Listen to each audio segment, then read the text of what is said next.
রাব্বিকুমা তুকাযযিবান।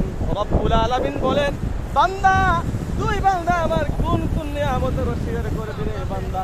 আজকে সাগরের পাড়ে আসলাম, কি ভালো লাগতেছে রব্বুল আলামিনের নিয়ামতগুলি দেখে দেখে শুকরিয়া আদায় করে শেষ করার মতো না।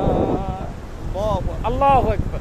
এই যে একটা শামুক কত সুন্দর একটি রূপ ধারণ করেছে, আর কত কিছু দেখতে পেলাম, সব কিছু দেখে দেখে মনোমুগ্ধকর হয়ে যায়।